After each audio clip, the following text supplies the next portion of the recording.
नमस्कार, हामी लकडाउन विशेष कार्यक्रममा रहेका छौं। दर्शकवृन्द, विश्वव्यापी रूपमा फैलिएको कोरोना भाइरस कोभिड-19 ले गर्दा विश्व अर्थव्यवस्थामा मन्दी समेत आइसकेको छ। विश्व अर्थतन्त्र लगायत सबै क्षेत्र ठप्प भएको अवस्थामा करिब 51 दिनपछि खोलिएको नेपालको शेयर बजार पुनः बिहीबारदेखि बन्द भएको छ। नेपाल धितोपत्र बोर्डको बिहीबार बसेको बैठकले शेयर कारोबार बन्द गर्ने निर्णय गरेको छ। अब यो निर्णयलाई कसरी हेर्ने र शेयर बजारको प्रभावले समग्र अर्थतन्त्र कता जाला भन्ने विषयमा कुराकानी गर्नको लागि आज हामीसँग हुनुहुन्छ नेपाल स्टक ब्रोकर एसोसिएसनका अध्यक्ष भरत राणाभाट।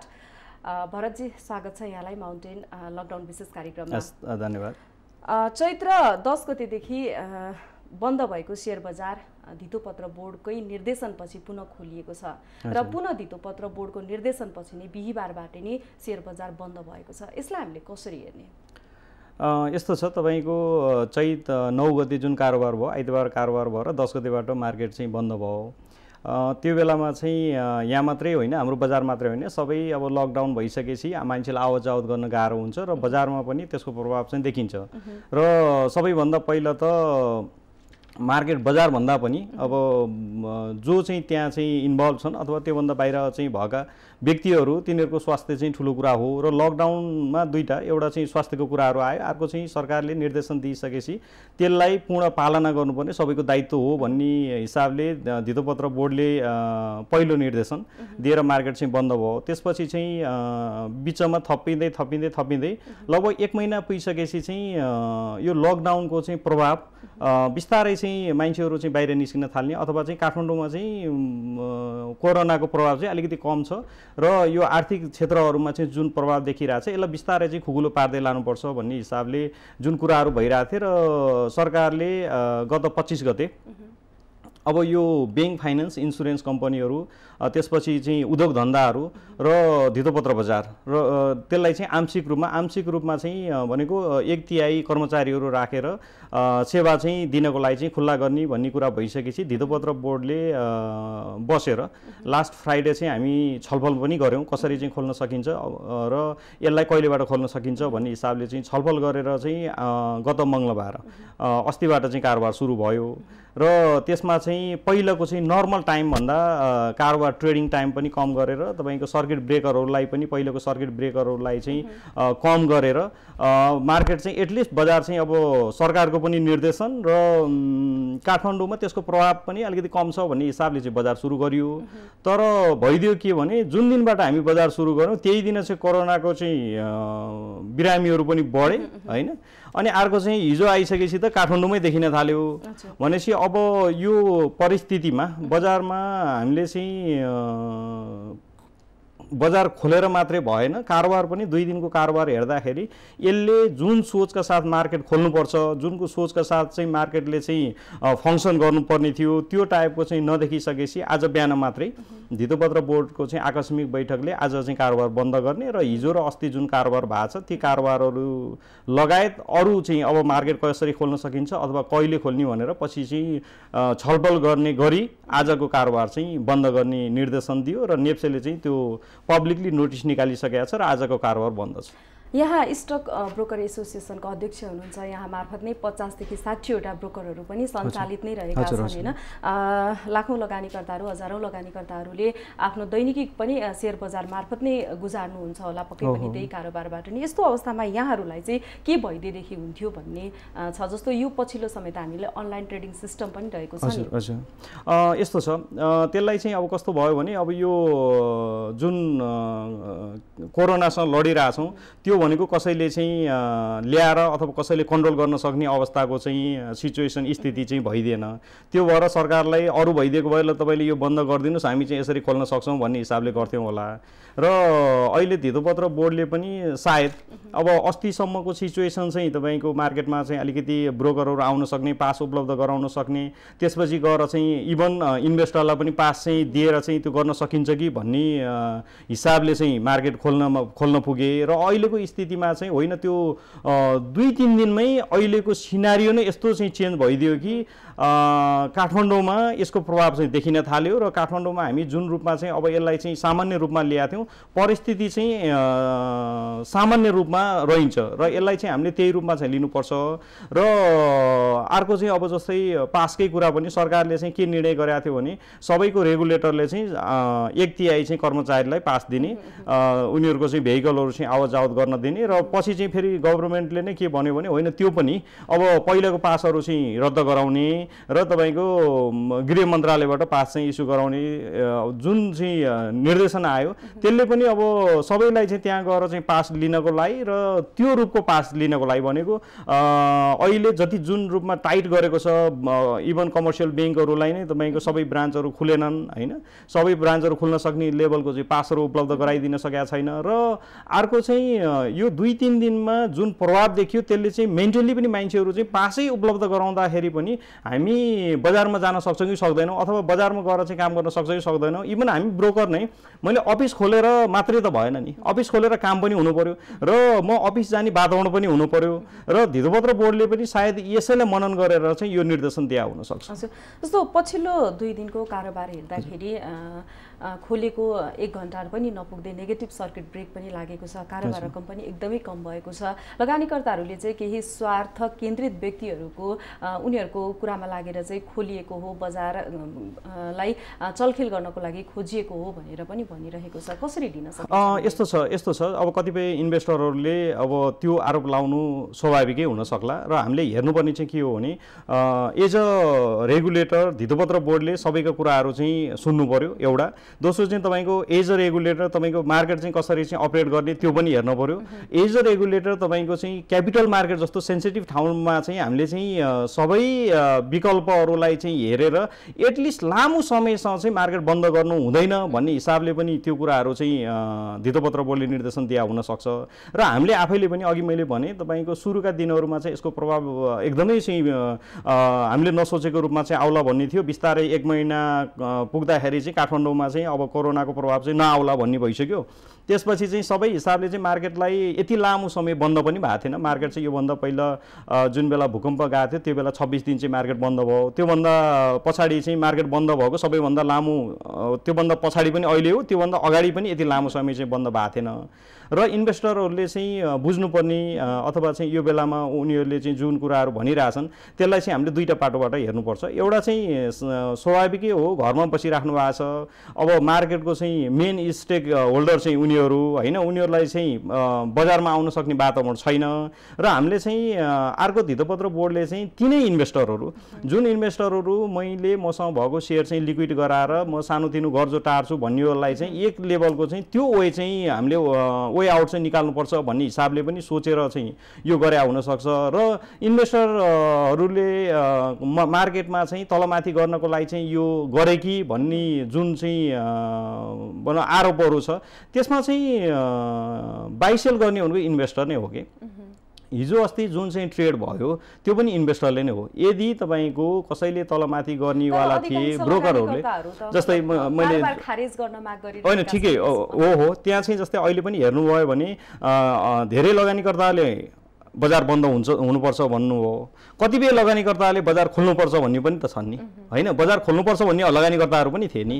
र अर्को चाहिँ तपाईँको कसैले चलखेल गर्ने भएको भए हिजो इन्भेस्टर भन्दा बाहेकको लागि त बजारमा आउन सक्ने अवस्था त थियो नि त। ब्रोकरहरू पास लिएर चाहिँ बजारमै आएका थिए, नेप्सेका मान्छेहरू पास लिएर चाहिँ नेप्सेमा आएका थिए, धितोपत्र बोर्डका चाहिँ मान्छेहरू धितोपत्र बोर्डमा आएका थिए। तर बजारमा चाहिँ ट्रान्ज्याक्सन भयो कति, अस्तिको चाहिँ तपाईँको सबै घटाउँदाखेरि 40-45 लाखको वरिपरि भयो होइन, लगभग तपाईँको 10 करोड त्यो 40 लाखको कारोबार हुँदाखेरि त्यो चाहिँ एउटा सिआइटीको चाहिँ प्रमोटर सेयर त्यो अलिकति पहिला नै के भन्छ फाइनल भएर चाहिँ आएको चाहिँ सेयर हो र अर्को चाहिँ एउटा प्रमोटर सेयर थियो, त्यो सबै घटाउँदाखेरि 40-45 लाख हो, हिजो चाहिँ 36 लाखको चाहिँ कारोबार भयो। भनेको यदि त्यस्तो चाहिँ गर्ने इन्भेस्टर भन्दा बाहेकका कोही थिए भने त हिजो पनि त करोडौँ रुपियाँको कारोबार हुनु पर्थ्यो नि होइन।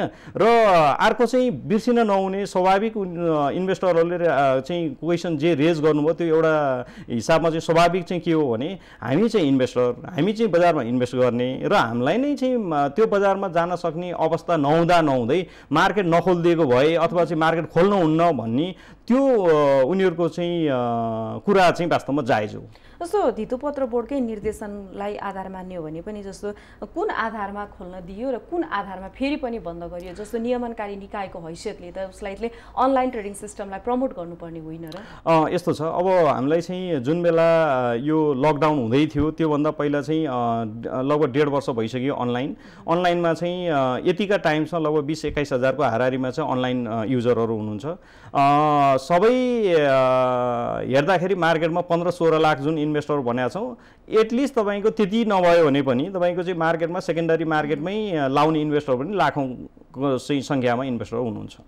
अब लकडाउन हुनुभन्दा पहिला नै यो टाइमबाट लकडाउन हुन्छ अथवा चाहिँ कोरोना चाहिँ यो टाइममा आउँछ भन्ने भएको भए सम्भवतः तपाईँको 2-4 महिना पहिलेबाट चाहिँ अलिकति बढी एक्सर्साइज गरेर चाहिँ यतातिर चाहिँ अनलाइनतिर सबै अनलाइनतिर जानुपर्छ, अब चाहिँ हामी यसरी चाहिँ काम गर्नुपर्छ त्यो अवस्थामा भन्न सकिन्थ्यो होला। यो त अनएक्सपेक्टेड भयो नि होइन, कसैले चाहिँ यो टाइमबाट लकडाउन हुन्छ भन्ने पनि भएन। र अर्को चाहिँ तपाईँको अनलाइनबाट चाहिँ हामी बाहिरतिर चाहिँ ट्रेड भइरहेछ, हाम्रोमा चाहिँ किन भएन भनेर चाहिँ इन्भेस्टरहरूले चाहिँ कतिपय इन्भेस्टरले त्यो रेज गर्ने, कतिपय अब सरकारकै चाहिँ मान्छेहरूले पनि अनलाइन आएको 1.5 वर्ष भइसक्यो, तिमीहरू अनलाइनबाट कारोबार गर्न सक्नुपर्छ, ब्याङ्कहरूले कारोबार गरिरहेछन् भन्ने। र हामीले त डे 1मै भनिरहेको छौँ ट्रान्जेक्सन गर्न सकिन्छ, कारोबार गर्न सकिन्छ। आजको दिनमा पनि तपाईँको अनलाइन होइन अफलाइनमै कसैले फोन गरेर मेरो एउटा स्टाफलाई चाहिँ ल तपाईँले यति चाहिँ ट्रेड गरिदिनुहोस् भने बाइ सेल गर्नको लागि प्रब्लमै थिएन। प्रब्लम कहाँनिर थियो भने सेटलमेन्टमा थियो कि जस्तै ट्रान्जेक्सन भइसकेपछि त्यसको सेटलमेन्ट गर्दाखेरि अनलाइनबाट चाहिँ सेटलमेन्ट हुन सक्ने अवस्था नहुँदाखेरि चाहिँ हामी फिजिकल्ली तपाईँको चाहिँ बाई गरेको चाहिँ पैसा दिन आउनुपर्ने र सेल गरेको पैसा लिन आउनुपर्ने अवस्था भएको भएर चाहिँ हामीले यो लकडाउनमा चाहिँ काम गर्न सक्दैनौँ र यो चाहिँ सम्भावना चाहिँ हुँदैन भनेर 9 गते चाहिँ कारोबार चाहिँ भयो। त्योभन्दा अगाडि शनिबार 8 गते मिटिङ बसेर हामी एसोसिएसनबाटै लकडाउन हुने अवस्थामा र सरकारले चाहिँ प्रधानमन्त्रीज्यूले चाहिँ जुन सम्बोधन गर्नुभयो त्यसमा पनि अति आवश्यक चाहिँ सेवाभन्दा बाहेक बन्द गर्नुपर्छ भनेर चाहिँ सम्बोधन भइसकेपछि यो अवस्थामा हामीलाई काम गर्न गाह्रो हुन्छ र धितोपत्र बोर्ड अथवा नेप्सेको अर्को निर्देशन नआउँदासम्मलाई चाहिँ हामी कारोबार गर्न सक्दैनौँ भनेर बन्द हुनु 1 दिन पहिला नै हामीले चाहिँ साथीहरूलाई त्यो चाहिँ एसोसिएसनबाट हामी त्यो सर्कुलर जारी गरिसकेका थियौँ। र आइतबार पनि नेप्से र सेभनमा अलिकति कन्फ्युजन के भयो भने नेप्सेले सेभनबाट चाहिँ निर्देशन नआउँदाखेरि म मार्केट बन्द गर्न सक्दिनँ र धितोपत्र बोर्डले चाहिँ होइन अब नेप्सेले चाहिँ मार्केट चाहिँ अपरेटर चाहिँ नेप्से भएको हिसाबले त्यहाँ थोरै कन्फ्युजन भएको हिसाबले चाहिँ आइतबार कारोबार भयो। आइतबार कारोबार हुँदैन त्यति ठुलो कारोबार भएको छैन, लगभग 19.5 करोडको हाराहारीको चाहिँ कारोबार भएको थियो। त्यसपछि सोमबारबाट त धितोपत्र बोर्डले चाहिँ 1 हप्ताको लागि आफैले चाहिँ निर्णय गरेर मार्केट बन्द गर्यो र अहिले परिस्थिति के भइदियो भने त्यसपछि चाहिँ लकडाउन थपिँदै गयो। लकडाउन थपिँदै जाँदाखेरि मान्छेलाई सुरुका दिनमा त ल अब 1-2 हप्ता 10 दिन 15 दिन 20 दिन हुँदाहुँदै 1 महिना क्रस भइसक्यो। अनि स्थिति अघि नै मैले जुन भने स्थिति जुन अलिकति सामान्य पनि थियो भनेपछि होइन अब त मार्केट खोल्न सकिन्छ कि, अथवा मार्केट खोल्दाखेरि पनि हामीले पहिलेको जस्तो अवस्था त खोल्न नसकेला, तर टाइम घटाउने र सर्किट ब्रेकरहरूमा चाहिँ अलिकति कममा चाहिँ सर्किट ब्रेकर लाउने गरेर एटलिस्ट मार्केट चाहिँ सुरु भएको सन्देश पनि दिउँ भन्ने कुरा चाहिँ भइरहेको थियो। निर्णय भएको थिएन, कुरा चाहिँ भइरहेको थियो। त्यही टाइममा सरकारले 25 गते चाहिँ होइन अब धितोपत्र बजार लगायत ब्याङ्क फाइनेन्स इन्सुरेन्स अब यो उद्योग धन्दाहरू होइन त्यो सबै उद्योग धन्दाहरू होइन धेरै उद्योग धन्दाहरू खाद्यान्न पसलहरू यिनीहरू चाहिँ अब हामीले खोल्नुपर्छ भनेर लकडाउन अलिकति खुकुलो गरिसकेपछि बसेर छलफल गरेर चाहिँ मार्केट खुलेको हो। जस्तै एउटा कुरा नि सर, जस्तो छिमेकी मुलुक भारतमा पनि कोरोना भाइरस सङ्क्रमितको सङ्ख्या वृद्धि भइरहेको छ, मानिसहरूको मृत्युदर पनि वृद्धि भइरहेको छ। यस्तो अवस्थामा उनीहरूले शेयर बजार खुलाइरहेका छन्, कारोबार पनि गइरहेछन्। यो अवस्थामा हेर्दाखेरि हामी पनि सङ्क्रमित छौँ, हामीलाई पनि डर त्रास छ, तथापि पनि हामीले समस्या चाहिँ अनलाइनमै देख्यौँ होइन, अनलाइन कारोबार गर्न नमिल्ने भएर नै देख्यौँ होइन त। यसलाई पनि हामीले चाहिँ दुईटा हिसाबले चाहिँ हेर्नुपर्छ। जस्तै तपाईँको अहिले भारत लगायत अरू देशहरूको चाहिँ उदाहरण दिइरहेछौँ। अरू देशमा त कतिपय ठाउँमा त कोरोना भाइरसको जस्तै अमेरिकाकै तपाईँ उदाहरण लिनुहुन्छ भने त्यहाँ मान्छे मरेछन्, सङ्क्रमितहरू बढै छन्, तर त्यहाँ लकडाउन भएको छैन। भन्छ मान्छेहरू आवत जावत गर्नलाई चाहिँ कहीँ पनि रोकेको छैन, मार्केट खुल्लै छ। इन्डियामा जस्तै तपाईँले अहिले जुन इन्डियाको कुरा जोड्नुभयो, इन्डियामा तपाईँको लकडाउन भइरहेछ तर पनि मार्केट चलिरहेछ होइन। अघि मैले भने दुईटा हिसाब हिसाबले एउटा भनेको चाहिँ त्यहाँको मार्केट एकदम डेभलप मार्केट हो। त्यहाँको मार्केट चाहिँ तपाईँको थोरै मात्रै चाहिँ तपाईँको योभन्दा पहिला 37,000बाट चाहिँ 34,000 आउँदाखेरि त्यहाँको अर्थमन्त्रीले चाहिँ मार्केट चाहिँ घट्न दिनुहुन्न भनेर चाहिँ नजिकबाट हेरेर चाहिँ त्यहाँ पोलिसी चाहिँ बनाउँछ हैन। जब बढेर 42,000 43,000 पुगिसकेको थियो, कोरोनाको प्रभावले चाहिँ 27,000 आउँदाखेरि फेरि यो मार्केट चाहिँ यसलाई चाहिँ बचाउनुपर्छ भनेर उनीहरूले सरकारी तवरबाट नै गभर्नमेन्टले नै मार्केटलाई चाहिँ बचाउनुपर्छ भन्ने हिसाबले चाहिँ उनीहरूले त्यस्ता टाइपका नीति नियमहरू चाहिँ ल्याउँछन्। हाम्रोमा चाहिँ कस्तो भइदियो भने मार्केट चलिरहेछ, आफ्नै हिसाबले चलिरहेछ, के भइरहेको भने मार्केट हो। अब यो मार्केटलाई चाहिँ हेर्ने फुर्सद चाहिँ अहिलेसम्म पनि सरकारबाट नजिकबाट चाहिँ त्यो देखिएन भनेको कुरा चाहिँ भइराख्ने। तर तपाईँको पोलिसीगत कुराहरू अथवा चाहिँ यो मार्केटलाई तत्कालै गर्नुपर्ने कुराहरू केही छन् भने होइन यो मार्केटलाई बचाउनुपर्छ भन्ने त्यो चाहिँ नआउने भयो भनेपछि त इन्भेस्टरले पर्यो भने पनि उसैलाई पर्ने भयो होइन। भनेपछि त एउटा त्यो डर पनि थियो यो हाम्रो चाहिँ नेपालको मार्केट चाहिँ खोल्नुहुन्न भन्ने चाहिँ एउटा थियो, किनभने गभर्नमेन्टले हेरिदिनु भयो भनेको ल अलिकति तल हो भने त कमसेकम उसले चाहिँ हेर्छ भन्ने थियो।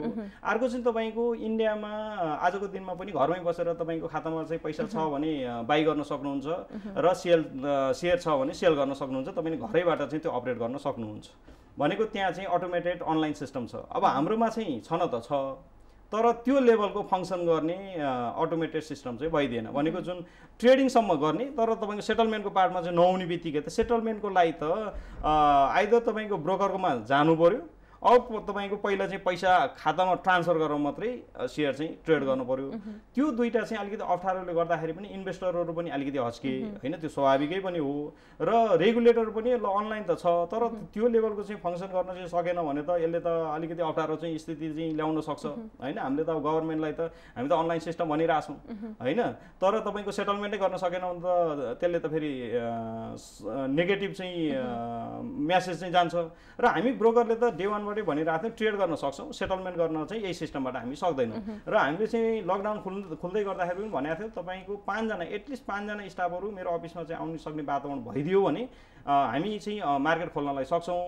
अब मार्केट खोलेर चल्ने नचल्ने अथवा चाहिँ यो मार्केटलाई कति घन्टा चलाउने अथवा चाहिँ यसलाई चाहिँ कहिले चाहिँ सुरु गर्ने कहिले बन्द गर्ने यो सबै चाहिँ रेगुलेटरले दिने निर्देशन हो। हामी लाइसेन्सिङ बिजनेस भएको हिसाबले उनीहरूले दिएको लाइसेन्स लिएर चाहिँ काम गर्ने भएको हुनाले उनीहरूले दिएका नीति निर्देशनहरू हाम्रो लागि कानुन हो। पछिल्लो समय त नेपाल राष्ट्र बैंकले 1/4 कर्मचारी राखेर पनि त खोल्न भनेर त निर्देशन दिएको हो नि। हो त्यही भएर त तपाईँको ब्याङ्क फाइनेन्सहरू डे वानबाटै खोले। हाम्रोमा के भयो भने धितोपत्र बोर्डले ल बन्द गर्ने भनिसकेपछि हामी बन्द गऱ्यौँ, ल यो दिनबाट खोल्ने भनिसकेपछि हामी खोल्यौँ र आज चाहिँ कारोबार हुँदैन भनेर निर्देशन आयो हामी बन्द गऱ्यौँ होइन। हामीलाई त तपाईँको होइन आज पनि खोला भन्यो भने हामी बाध्य छौँ कि आज पनि खोला काम हुन्छ हुँदैन त्यो सेकेन्डरी कुरा हो। तर तिमीहरूले चाहिँ मार्केट खोल्नुपर्छ भन्यो भने त मैले त मार्केट त खोल्नु पऱ्यो नि, मैले त बजार त खोल्नु पऱ्यो नि। हामीले भन्ने जस्तै यो अवस्था यस्तो छ, हिजै पनि तपाईँको 2 दिन मार्केट डाउन भइसकेपछि हिजो अध्यक्षज्यूलाई हामी टाइम लिएरै ग्राउन्ड रियालिटी मार्केटको ग्राउन्ड रियालिटी यो छ। 2 दिन चाहिँ सर्किट ब्रेकर चाहिँ लाउने गरेर मार्केटै हल्ट हुने गरेर बन्द भयो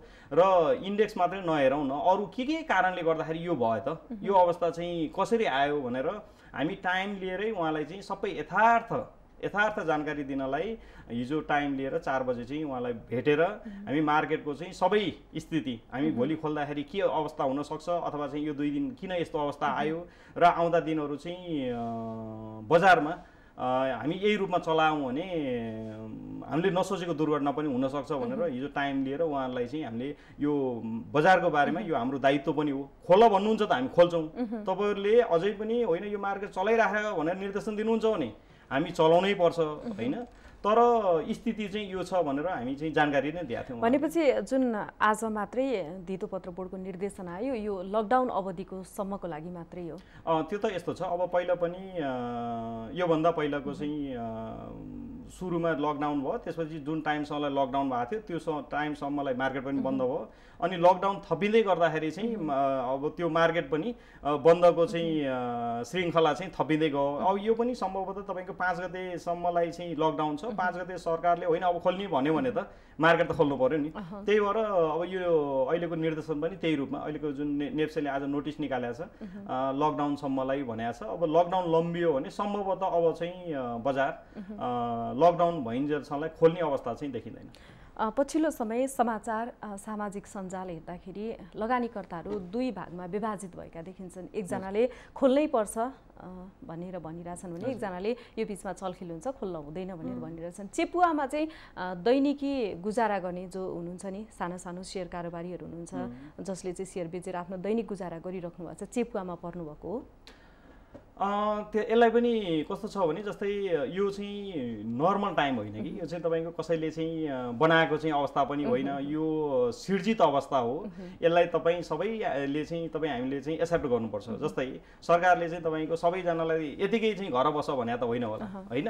अब इन्भेस्टरले पनि के बुझ्नु पर्यो भने जस्तै अघि मैले जोडेको थिएँ धितोपत्र बोर्डले चाहिँ बन्द गर्नुपर्छ भन्ने इन्भेस्टरको पनि कुरा सुन्नु पर्यो। होइन बन्द गर्नु हुँदैन, यो मार्केट चाहिँ अब खोल्न सक्ने अवस्था छ, हामी त सेयर बेच्नै पाएनौँ। वास्तवमा हिजो र अस्तिबाट मार्केट खोल्ने भनेको धितोपत्र बोर्डको उद्देश्य पनि के थियो भने हामी छलफलमा पनि उहाँहरूले भन्नुहुन्थ्यो यो मार्केट चाहिँ अहिले खोलेर एकदमै धेरै ट्रान्जेक्सन होला, मार्केट चाहिँ एकदमै भोलाटाइल होला, त्यो रूपको चाहिँ मार्केट हामीले चाहिँ खोजेको होइन। एटलिस्ट कसैले चाहिँ गर्जो टार्नको लागि आफूसँग भएको चाहिँ सम्पत्ति मैले चाहिँ बेचेर चाहिँ मैले यसलाई चाहिँ आफूले चाहिँ चाहँदाखेरि मेरो सम्पत्ति बेचेर म आफ्नो आवश्यकताहरू चाहिँ परिपूर्ति गर्छु भन्दाखेरि यसलाई वे आउट दिउँ। मार्केटको वास्तवमा चाहिँ सेयर बजार भनेको त त्यो हो नि, तपाईँले चाहिँ आफूसँग भएको सेयर एनी टाइम मार्केट खुलेको बेलामा चाहिँ म बेचेर चाहिँ गर्जो टार्छु भनेर चाहिँ किन्ने हो। त्यो हिसाबले चाहिँ धितोपत्र बोर्डले तिनीहरूलाई पनि हामीले समेट्नुपर्छ र अलिकति यो सिनारियो पनि लगभग अब खोल्दा हुन्छ भन्ने भएको भएर छलफल गरेरै खोल्या हो। अब भइदियो के भने धेरै इन्भेस्टरहरू आउन सक्ने अवस्था त थिएन, त्यसमा सँगै भएन।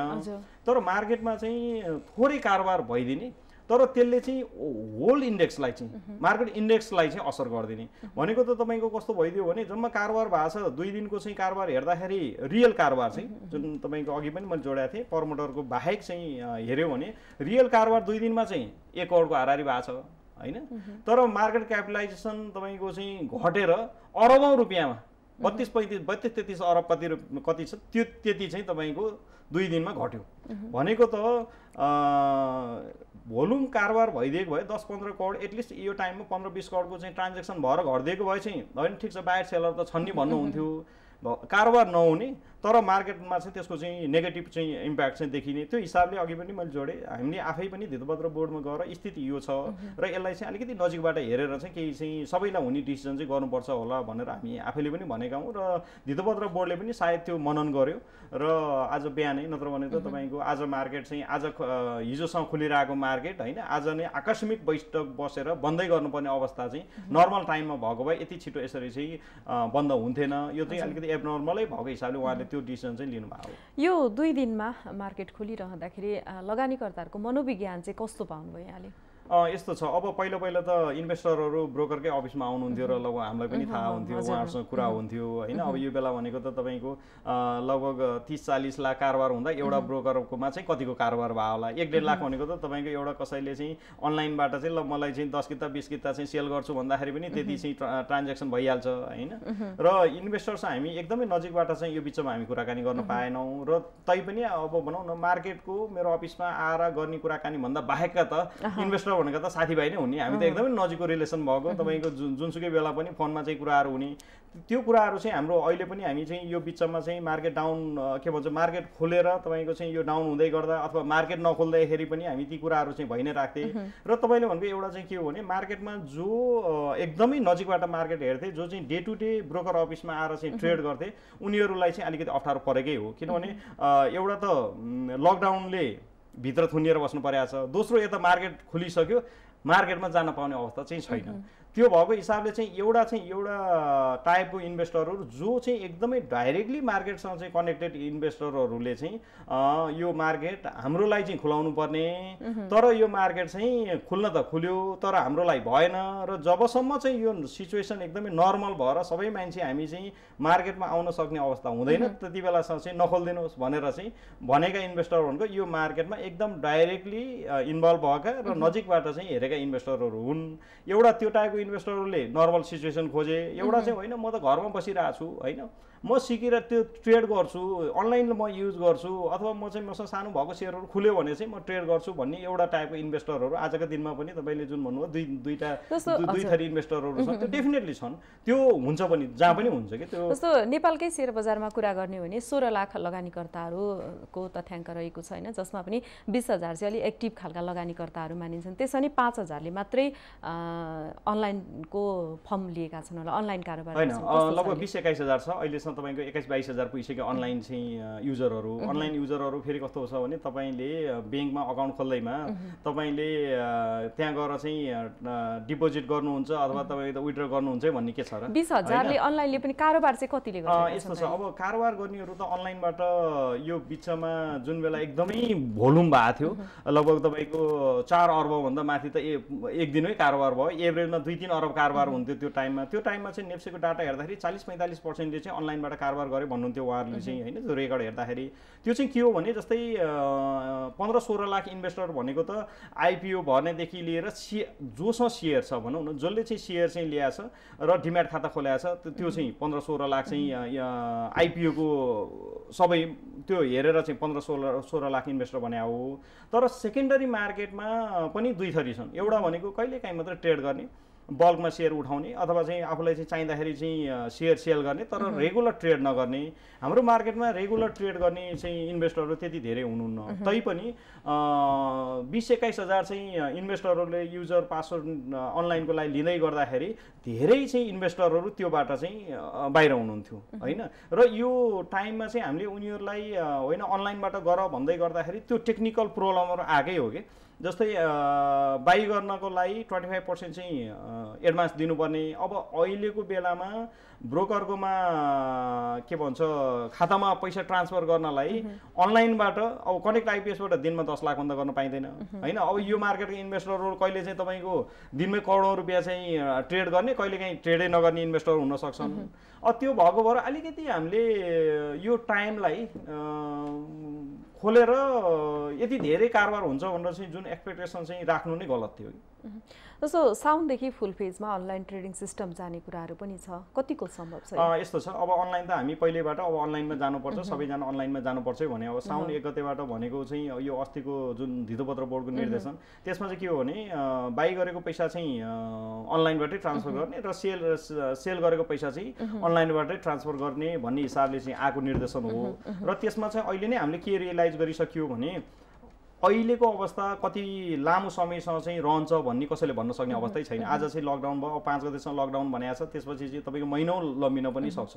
र दोस्रो चाहिँ के हो भने अनलाइन हामीले युज गरेकै 1.5 वर्ष भइसक्यो होइन। 1.5 वर्षमा हामीले कति चाहिँ इन्भेस्टरहरू ल्याउन सक्यौँ र 1.5 वर्षमा चाहिँ अनलाइनबाट कति ट्रान्ज्याक्सन गराउन सक्यौँ र सेटलमेन्टको पार्टमा पनि अनलाइनबाट हामीले चाहिँ कति चाहिँ ट्रान्ज्याक्सन गरेका छौँ, कति सेटलमेन्ट गरेका छौँ त्यो हेर्नुपर्ने हुन्छ। र अहिले चाहिँ अनलाइनबाट चाहिँ कनेक्ट आइपिएसबाट चाहिँ ब्रोकरको चाहिँ अकाउन्ट्समा आउने अलिअलि चाहिँ इन्भेस्टर बढ्नु भएको छ। र ब्रोकरकोबाट त हामी यो बिचमा चाहिँ ब्रोकरको खाताबाट कनेक्ट आइपिएस युज गरेर अथवा ब्रोकरको टिएमएसबाट चाहिँ फन्ड ट्रान्सफर गर्नको लागि के गर्न सकिन्छ कि भनेर चाहिँ हामी ट्राई गऱ्यौँ। र यसलाई चाहिँ अलिकति सामान्य अवस्थामा नगइकन अब यसलाई चाहिँ यो जुन सिस्टमलाई हामीले तत्कालै चाहिँ सोचे जस्तो गरेर फुल्ली अनलाइनमा जानलाई चाहिँ अलिकति गाह्रो छ। सर, यहाँहरू आफैले पनि लगानीकर्ताहरूलाई किन प्रेसर दिनुहुन्न कि लगानी अनलाइन युज गर्नुहोस् भनेर? यस्तो छ, अब हामीलाई त एज अ ब्रोकर सबैभन्दा सजिलो भनेकै उनीहरूले चाहिँ अनलाइनबाट कारोबार गरिदिँदाखेरि हो। किनभने युजर पासवर्ड लिएर उनीहरूलाई बेच्न मन लागे चाहिँ बेच्छन्, किन्न मन लागे किन्छन्, तपाईँको चाहिँ ट्रान्ज्याक्सन हुन्छ, ब्रोकरलाई त कमिसन आउँछ होइन। मलाई त एउटा इन्भेस्टरले अनलाइन लिएर कारोबार गर्दाखेरि सबैभन्दा फाइदा। तर तपाईँको चाहिँ अनलाइन लिएर कारोबार गर्दाखेरि हामीले खोजेको जस्तो चाहिँ अनलाइन बनाउन सक्यौँ त? हामीले आफैलाई पनि क्वेसन गरिरहेछौँ र हामीले नेप्सेलाई पनि क्वेसन गरिरहेछौँ, नेप्सेलाई भनि पनि रहेछौँ। र अर्को चाहिँ इन्भेस्टरहरू पनि के हो भने इन्भेस्टरहरूले होइन म चाहिँ अनलाइन लिन्न अथवा चाहिँ म अनलाइन त लिन्छु, तर यो अनलाइनमा चाहिँ यहाँनिर चाहिँ यो प्रब्लम चाहिँ यसलाई चाहिँ सल्भ गर्नु पऱ्यो अथवा यो चाहिँ मेरो पनि दायित्व हो, हामीले चाहिँ भन्नुपर्छ अथवा गर्नुपर्छ भनेर चाहिँ भन्नतिर इन्भेस्टर पनि लाउन सकेनन्। उनीहरू के भने अनलाइन हो तर यो अनलाइनले चाहिँ काम गर्दैन। काम त गर्दैन भने कहाँनिर काम गर्दैन त? ट्रान्ज्याक्सन त भएको छ त, यत्रो ट्रान्ज्याक्सन भइरहेछ। यहाँनिर प्रब्लम छ भनेर उनीहरूले पनि त्यसलाई चाहिँ अनरसिप लिन सकेनन्। हामीले पनि होइन यो अनलाइनमा चाहिँ के प्रब्लमहरू छ भने यसलाई चाहिँ हामी सल्भ गर्दै जाने हो, यसलाई चाहिँ हामीले नेप्सेलाई भन्नुपर्छ, अथवा केही पाटोमा हाम्रो चाहिँ हामीले आफैले गर्नुपर्ने छ भने पनि यो पनि गर्नुपर्छ भनेर हामीले पनि लिन सकिएन होला। र नेप्सेले पनि तपाईँको चाहिँ अनलाइन त ल्याइयो, सबैजनाले नराम्रो भन्छन् अथवा सबैजनाले यसमा प्रब्लम छ भन्छन्। रियल प्रब्लम हो त, उसले पनि आफूलाई क्वेसन गर्नु पर्थ्यो। र तपाईँको जसरी एउटा चाहिँ बिरामीले डक्टरकोमा चाहिँ जाँदै गर्दाखेरि आफ्नो चाहिँ रोग लुकायो भने त्यो पछि सन्चो हुँदैन। त्यस्तै नेप्सेले पनि के रियलाइज गर्नुपर्छ भने सबैले नराम्रो भन्यो भने सरी सबैले नराम्रो भन्यो भने केही प्रब्लम छ कि हैन, यसलाई आइडेन्टिफाई गरौँ र यसलाई सल्भ गरौँ त। यो भनेको त यो होल मार्केटको हो नि। अनलाइन नेप्सेले प्लेटफर्म उपलब्ध गराउँदै गर्दा युजर भनेको त ब्रोकर हो, युजर भनेको इन्भेस्टर हो। जसले युज गरिरहेछ उसले प्रब्लम छ भनेपछि रियल रूपमा प्रब्लम छ भने ल बसेर चाहिँ सल्भ गरौँ त, अथवा मैले गर्नु पनि कहाँनिर प्रब्लम छ त तपाईँले ल्याइदिनुहोस् न त भनेर नेप्सेले त्यसरी चाहिँ लिनुपर्छ कि जस्तो लाग्छ। होइन छैन यसमा त प्रब्लमै छैन, कहाँ चाहिँ प्रब्लम छ भनेर नेप्से पनि पन्छिने, ब्रोकरले पनि होइन तपाईँले जे प्लेटफर्म दिइराख्नु भएको छ हामी त्यही युज गर्ने हो, चलिरहेछ भनेर हामी पनि तपाईँको एडभान्स चाहिँ सिस्टम खोज्नतिर नलाउने। र इन्भेस्टरहरू पनि तपाईँको यो हुँदै भएन भनेर के भएन भनेर नभन्ने, हुँदै भएन भनेर चाहिँ त्यसलाई चाहिँ अनरसिप लिन चाहिँ नखोज्ने अथवा त्यसलाई युज गर्न नखोज्ने। यो सबैको चाहिँ आफ्नो आफ्नो ठाउँमा चाहिँ दायित्व छ, आफ्नो आफ्नो चाहिँ दायित्व चाहिँ निभाउनलाई चाहिँ सबैजनाले चाहिँ नेप्से चाहिँ भन्छ अनलाइन ठिक छ, धितोपत्र बोर्ड भन्छ ठिक छैन। पछिल्लो समय यही कुरा हुँदाखेरि पनि हजुर यहाँहरू आफैले पनि सिटिएससी नेप्से प्लस ब्रोकरहरू पनि जानुभएको थियो सुझाव दिनको लागि। के सुझाव? एकदमै डेफिनेटली अघि नै मैले भनिसकेँ तपाईँको चाहिँ नेप्सेले पनि त्यो रियलाइज गर्नुपर्छ, किनभने ठिक छैन भन्दै गर्दाखेरि त काहीँ न काहीँ त प्रब्लम होला नि त। त्यो खोज्ने काम नेप्सेको हो। नेप्सेले चाहिँ एकरो चाहिँ ठिक छ भनेर चाहिँ त्यसको सल्युसन निस्किँदैन। रह्यो धितोपत्र बोर्ड चाहिँ एपेक्स रेगुलेटर, उसले चाहिँ नेप्सेलाई पनि रेगुलेसन गर्ने हो, हामीलाई पनि रेगुलेसन गर्ने हो। सबै मार्केटको चाहिँ अभिभावक धितोपत्र बोर्ड हो। धितोपत्र बोर्डले पनि होइन यो नेप्सेले ल्यायो प्लेटफर्म चाहिँ यो दिने चाहिँ नेप्से नै हो, ट्रान्ज्याक्सन गर्ने सबै चाहिँ इन्भेस्टर ब्रोकरहरू हुन्, अब यसलाई चाहिँ यिनीहरूले गरिरहेछन् भनेर त्यसरी चाहिँ धितोपत्र बोर्डले पनि छोड्न पाइँदैन, किनभने ऊ त अभिभावक हो। धितोपत्र बोर्डलाई लायो यहाँनिर केही प्रब्लम छ, यो अनलाइनले चाहिँ यो त क्यापिटल मार्केट भनेको त देशको क्यापिटल मार्केट हो नि होइन, हामीले त सबैभन्दा पहिला देखाउने ठाउँ यही हो कि। र यसलाई चाहिँ अलिकति अब अहिलेको चाहिँ यो स्थितिमा हाम्रो मार्केट चाहिँ एडभान्स मार्केट भइदिएको भए त हामी सायद बन्द गर्न नपर्ने पनि हुन सक्थ्यो।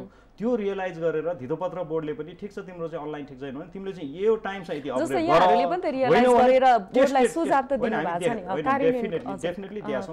गर। हामीलाई चाहिँ के छ भने प्लेटफर्म उपलब्ध गराउने काम चाहिँ नेप्सेको र हामीले नेप्सेलाई के भनेका छौँ भने टिएमएस जुन अहिले हामीले ट्रेड म्यानेजमेन्ट सिस्टम भन्छ त्यो चाहिँ नेप्सेले दिएको चाहिँ टिएमएस हामी युज गरिरहेछौँ।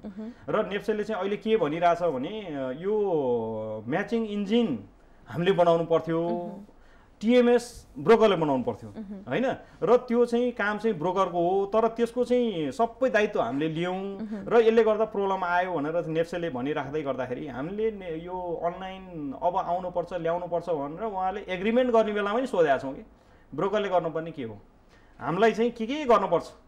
उनीहरूको त्यो अनलाइन बन्दै गर्दा पनि सोधिरहेछ, बनेर आएर अब टेस्टिङ गर्ने भन्ने बेलामा पनि सोधिरहेछ। र तपाईँको चाहिँ होइन अब लाइभ चाहिँ जानुपर्छ अनलाइन भन्दै गर्दाखेरि पनि ब्रोकरले गर्नुपर्ने के हो भनेर हामीले सोधिरहेछौँ। र आजको दिनमा पनि धितोपत्र बोर्डमा चाहिँ केही यो लकडाउनभन्दा केही दिन अगाडि चाहिँ छलफल हुँदाखेरि अनलाइनकै बारेमा अब हामी चाहिँ फुल्ली अटोमेटेड सिस्टममा जानुपर्छ, यसको लागि चाहिँ सबैजनाले चाहिँ कसले कहाँ के गर्ने यो चाहिँ गर्नुपर्छ भनेर एउटा कमिटी गठन गर्ने र त्यो कमिटीले चाहिँ स्टडी गरेर अब हामी चाहिँ यो वेमा जानुपर्छ भनेर त्यहाँ छलफल पनि भएको थियो।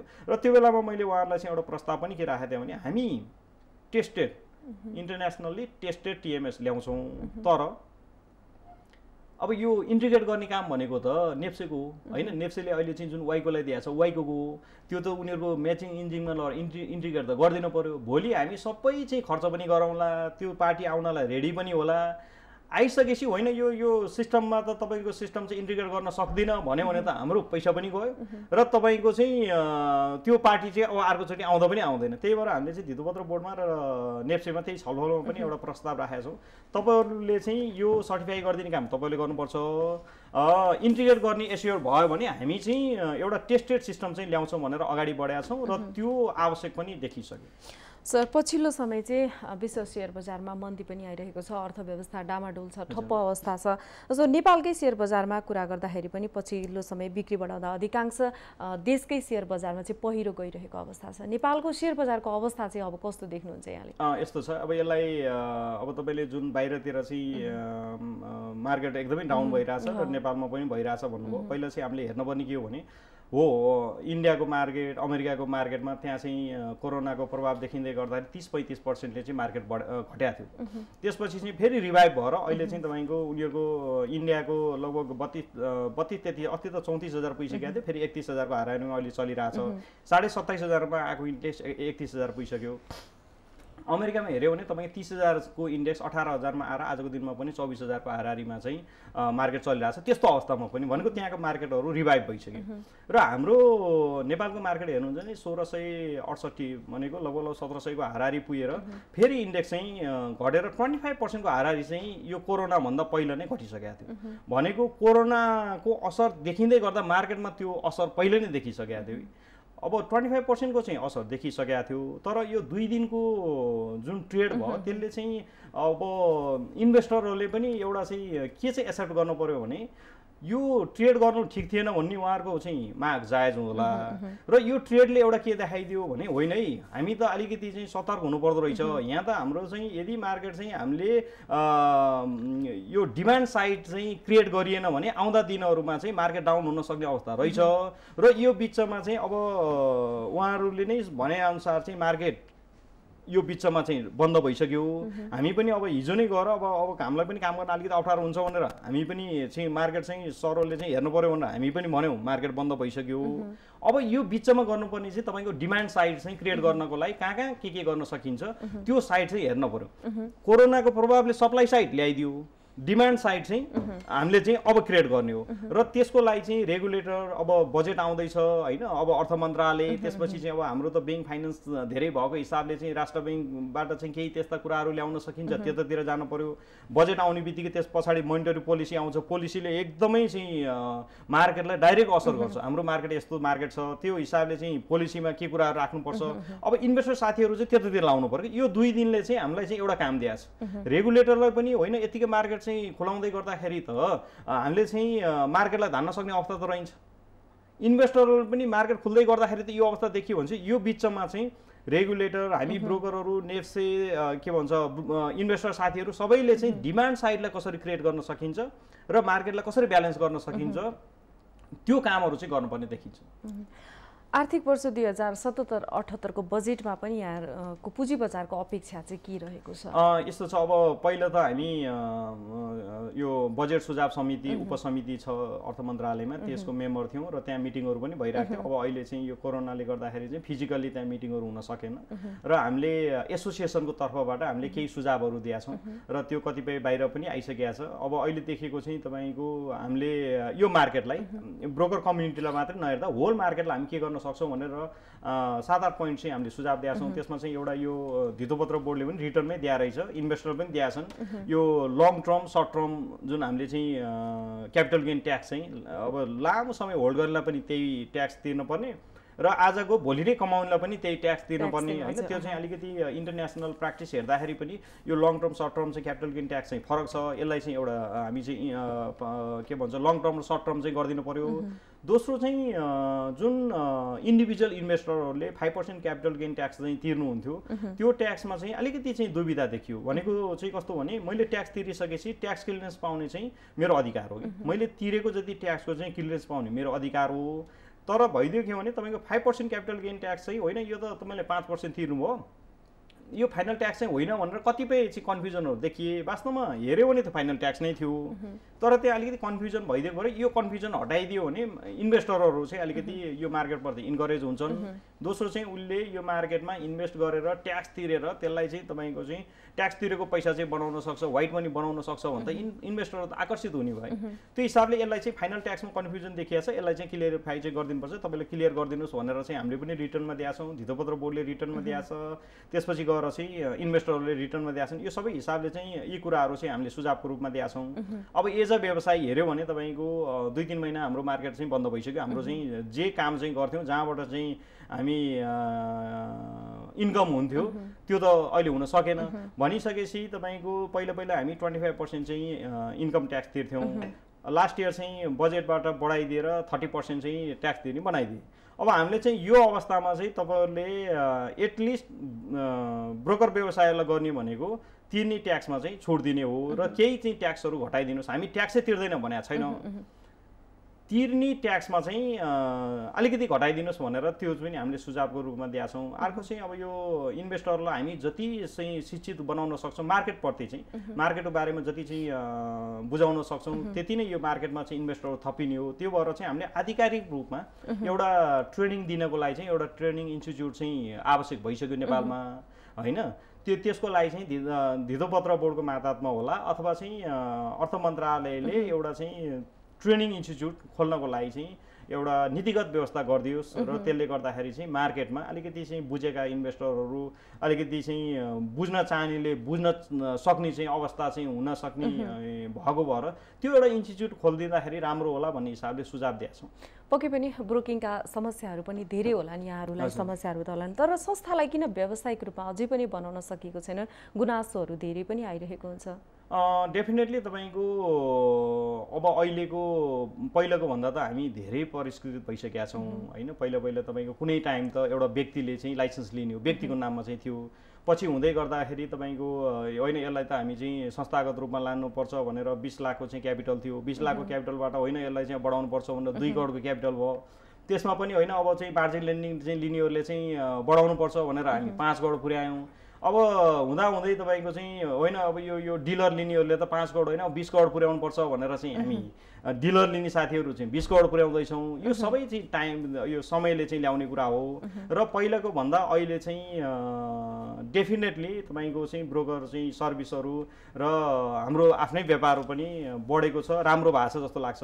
अर्को चाहिँ तपाईँको मार्केट भोल्युमै हेर्नुभयो भने पनि तपाईँको चाहिँ पहिला चाहिँ 2-4 करोडको चाहिँ कारोबार हुने मार्केटमा 4-5 अरबको चाहिँ कारोबार त यही प्लेटफर्मबाटै भयो नि होइन। यसको सेटलमेन्ट गरेका त यिनै ब्रोकरले हो नि। अब एकाध तपाईँको चाहिँ काम गर्दै जाँदाखेरि चाहिँ सबैजनालाई त्यही लेभलको सर्भिस नदिँदाखेरि कहिलेकाहीँ गुनासाहरू आउने भनेको यो सबै ठाउँमा आउँछ। तपाईँले ब्याङ्कमै भयो भने पनि आजको दिनमा सबैभन्दा राम्रो चाहिँ सिस्टम भएको ब्याङ्क भन्छौँ नि, ब्याङ्कमै भन्दा नि त यो ब्याङ्कमा चाहिँ जाँदाखेरि चाहिँ मैले त्यो लेभलको चाहिँ सेवा त पाइनँ भनेर चाहिँ भन्ने ग्राहकहरू पनि त होला नि, छैन न, सबै ठाउँमा हुन्छन् र त्यो हाम्रोमा पनि छ। तर समयसँगै हामी पहिलाभन्दा धेरै चाहिँ चेन्ज भएको छ। हजुर, नेपालको सेयर मार्केटमा करिब 80% भन्दा बढी बैंक तथा वित्तीय संस्थाहरूकै बाहुल्यता रहेको छ। तर यो पछिल्लो समयको कारोबारमा मान्ने हो भने 2 दिनको कारोबारमा पनि बैंक तथा वित्तीय संस्थाको भारी अङ्कले नै गिरावट आएको छ। अब हामीले सिक्योर चाहिँ केमा हुन्छौँ? यस्तो छ, अब यो हामी पहिलेबाट भनिरहेको थियौँ ब्याङ्क फाइनेन्सहरू त अब यो बाध्यता भयो, रेगुलेटरले नै तिम्रो चाहिँ यति % चाहिँ पब्लिकलाई दिनुपर्छ भनेर बाध्य भएर आए हुन्।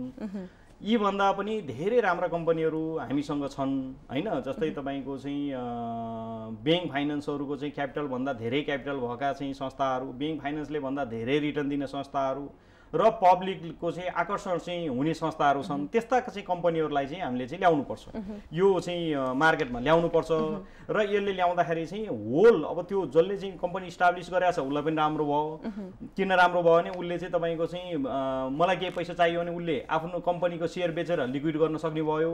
कम्पनी एक्सपान्सन गर्नलाई चाहिँ उसले चाहिँ तपाईँको त्यहाँको चाहिँ हामी लास्टमा आइसकेका छौँ। पछिल्लो समय धितोपत्र बोर्डको संरचनाका कुराहरू पनि उठिरहेका हुन्छन्, नेप्सेको पुनर्संरचना गर्ने कुराहरू पनि उठिरहेका हुन्छन्। यहाँ आफै पनि धेरै कम्पनी सञ्चालन गरिराख्नु भएको मान्छे, यहाँको विचारमा चाहिँ के कस्ता नीतिगत सुधारहरू हुन आवश्यक छ? डेफिनेटली अब जस्तै अब एज अ रेगुलेटर तपाईँको चाहिँ धितोपत्र बोर्ड जस्तै आज जसरी निर्णय भयो भनौँ न, आज बिहान बसेर चाहिँ निर्णय भयो, तुरुन्तै चाहिँ कार्यान्वयन भयो। अब कतिपय नीतिगत कुराहरू चाहिँ चेन्ज गर्न पर्यो भने उहाँहरूले चाहिँ छलफल गरेर अर्थ मन्त्रालय चाहिँ पठाएर अर्थ मन्त्रालयबाट घुमेर आउनलाई चाहिँ महिनौँ दिन लाउन सक्छ कि।